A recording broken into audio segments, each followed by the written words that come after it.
Good morning, students. Welcome to online class. Today we are going to see new kings and kingdoms from history.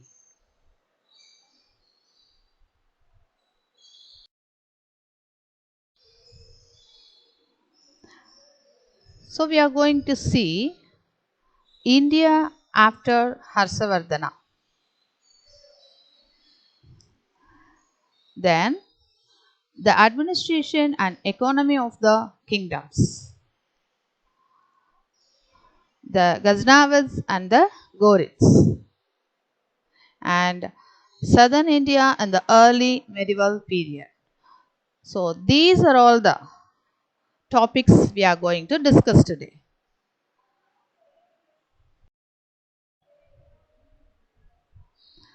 India after Harshavardhana. The death of Harshavardhana in 647 CE led to a period of unrest in northern India. Chieftains, who had been dependents of the kings, started growing in importance. Some of them went on to challenge the authority of their kings and established their own kingdoms. Main among the new powers that emerged were the Rajput, the Rashtrakutas, and the Palas. The existence of these kingdoms was later threatened by the invasions of the Ghaznavids and the Ghurs.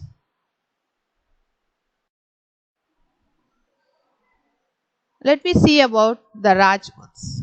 The Rajputs were clans, that is, we can tell groups, who established several powerful kingdoms in northern and northwestern India from the 8th to the 12th century CE.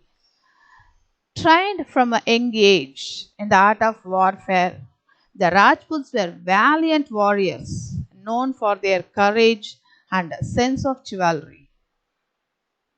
Of the many Rajput dynasties, two of the more prominent ones were the Gurjara Pratiharas and the Chahamanas.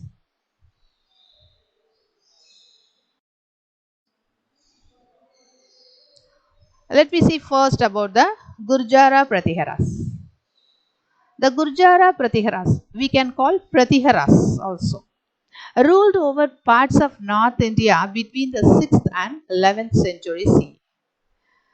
Nagabhatta first, 730 to 756 CE, was the first important ruler of the dynasty. Under him, the Pratiharas were able to take control over Ujjain and successfully ward off Arab invaders from Sindh.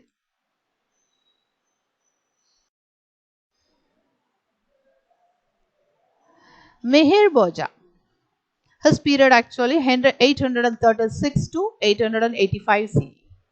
Another important ruler, extended the empire from the river Satluj in the west to the river Narmada in the south. He also established control over Kannauj in 836 CE.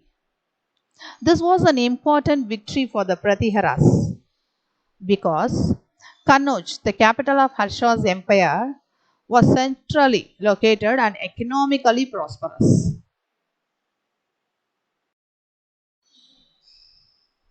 The empire reached its peak under Mihir Bhoja's son Mahendrapala I. His period was 885 to 909 CE. However, repeated attacks from the Rashtrakutas weakened the Pratihara Empire, and by 950 CE it had started crumbling. It finally came to an end when Mahmud of Ghazni gained control of Kannauj in 1019 CE. The Gurjara Pratiharas eventually established the state of Marwar in Rajasthan. Let me see about the Chahmanas. The Chahmanas, or we can say Chauhans, who began as dependents of the Pratiharas, eventually established their independent rule over Delhi, Ajmer, and Ranthambore in the 12th century CE. The most famous ruler of this dynasty was Prithviraj Chauhan, a brave warrior he defeated the Turkic invader Muhammad Ghori in the First Battle of Tarain in 1191 CE. In the following year, however, Prithviraj Chauhan was defeated by Muhammad Ghori in the Second Battle of Tarain. The events of his reign have been immortalized by Chand Bardai, Chauhan's court poet, in the poem Prithviraj Raso.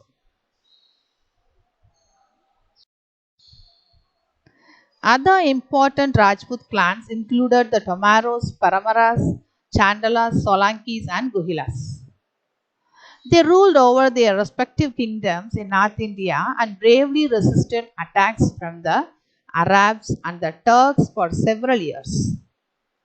However, the fierce rivalry between the Rajput kingdoms finally caused their downfall.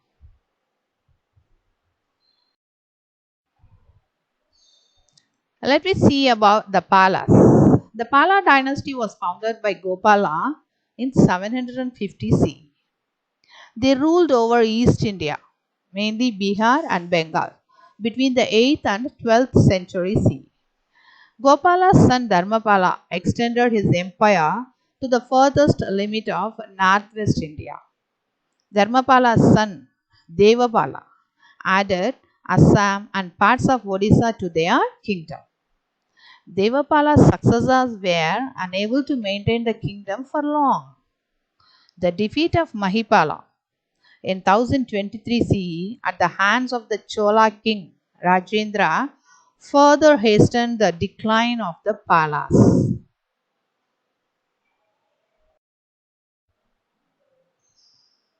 The Rashtrakutas.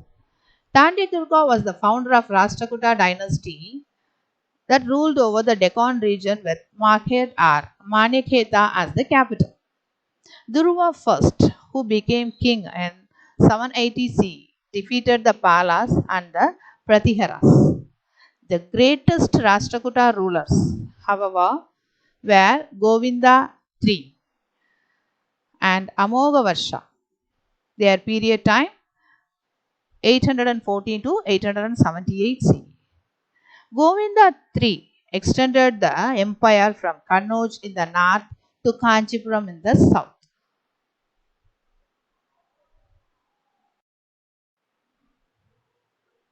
Amogavarsha was a skilled poet and scholar who wrote Kaviraj Marga, the first book on poetics and grammar in the Kannada language.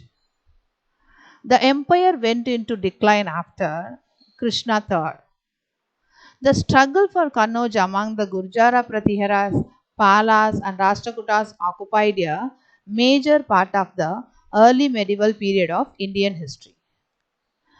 Historians thus refer to this struggle as the tripartite struggle.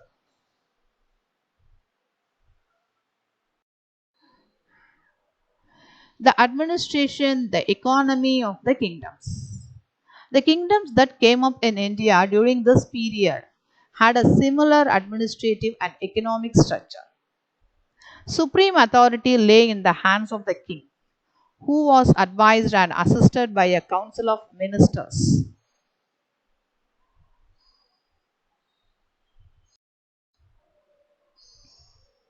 For ease of administration, the kingdom was divided into smaller units called bhaktis, which were further divided into vishyas. Each vishya consisted of several villages. An important feature of this period was the growing prominence of samantas or feudal chiefs. Often the kings would pay the samantas not in cash but through land grants. The samantas were supposed to pay a part of the revenue collected from the use of the land to the king and provide the king with troops and other military support during times of war.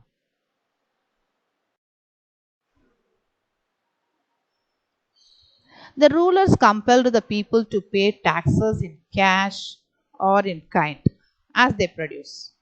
The resources thus collected were used by the kings to wage wars, administer the kingdom, and finance the construction of forts and temples. Warfare helped the kings increase their wealth through plunder and acquisition of land.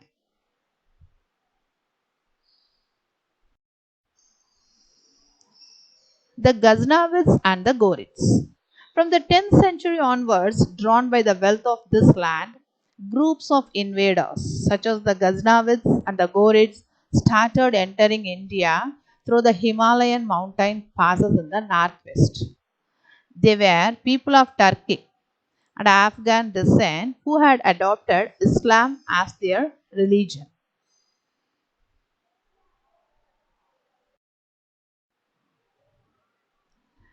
Let me see about Mahmud of Ghazni. Mahmud of Ghazni was the son of Sabukthin, the founder of the Ghaznavid dynasty that covered large parts of present day Iran, Iraq, and Afghanistan. Following Sabukthin's death in 1997 CE, Mahmud ascended the throne of Ghazni. Attracted by the tales he had heard of India's wealth, he launched a series of raids on India between 1001 and 1026 CE. His task was made easy by the rivalry and lack of unity between the Indian rulers.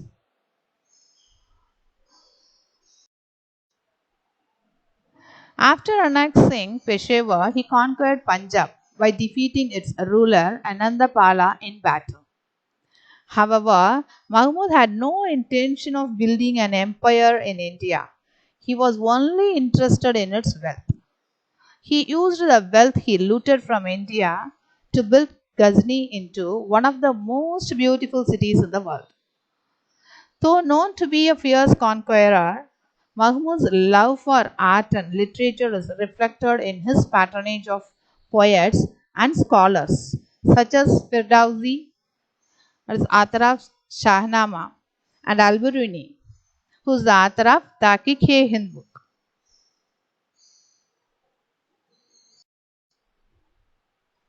Muhammad Ghori. So around 150 years after Mahmud of Ghazni raided India for the final time, Muhammad Ghori, another ruler from Afghanistan, attacked India. After conquering Multan, Uk, Peshawar, and Lahore, Muhammad Ghori came into conflict with Prithviraj Chauhan. Defeated by Prithviraj in the First Battle of Tarain in 1191 CE, Ghori went back, only to return in 1192 CE with a larger army.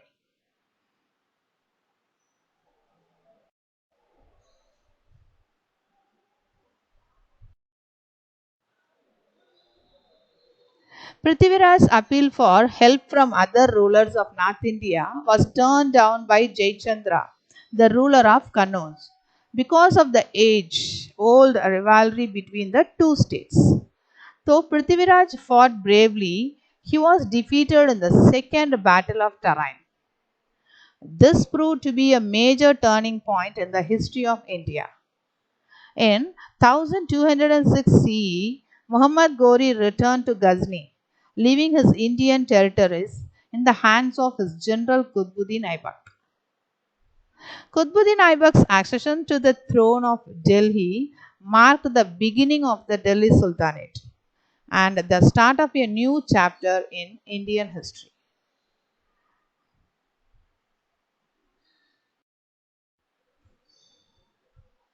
Reasons why the invaders succeeded in the scene.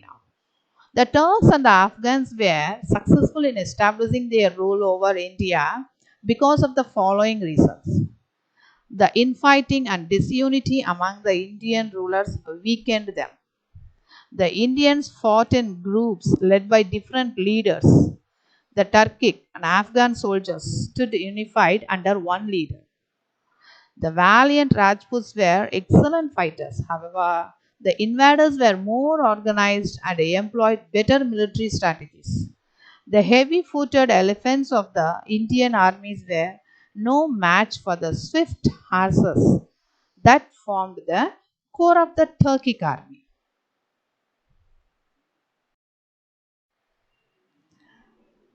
Southern India in the early medieval period.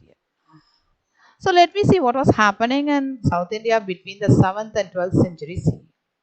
So several powerful dynasties such as the Cheras, the Pandyas, the Pallavas, the Cholas and the Chalukyas established their kingdoms in different parts of South India.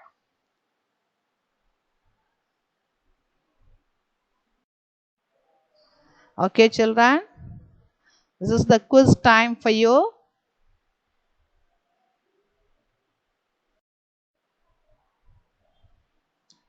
So let you find out the answer. Nagabhatta first was one of the most important rulers of the Das dynasty. So the answer is Gurjara Pratihara. So Nagabhatta first was one of the most important rulers of the Gurjara Pratihara dynasty. So the second question, the events of Prithviraj Chauhan's reign have been immortalized by Chauhan's court poet Dash in the poem Dash. So what may be the poet name and the name of the poem? So the poet Chand Bardai and the poem Prithviraj Raso. So the events of Prithviraj Chauhan's reign have been immortalized by Chauhan's court poet Chand Bardai in the poem Prithviraj Raso. So the third one, the Palas were followers of Dash Buddhism. Mahayana. The Palas were followers of Mahayana Buddhism. The fourth one, the Rashtrakuta dynasty was founded by Dash. Yes, answer Tandi Durga. The Rashtrakuta dynasty was founded by Tandi Durga. Fifth one, India was raided by Mahmud of Ghazni on several occasions between Dash and Dash.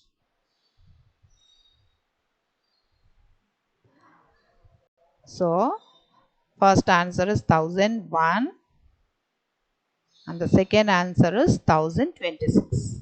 India was raided by Mahmud of Ghazni on several occasions between 1001 and 1026 C.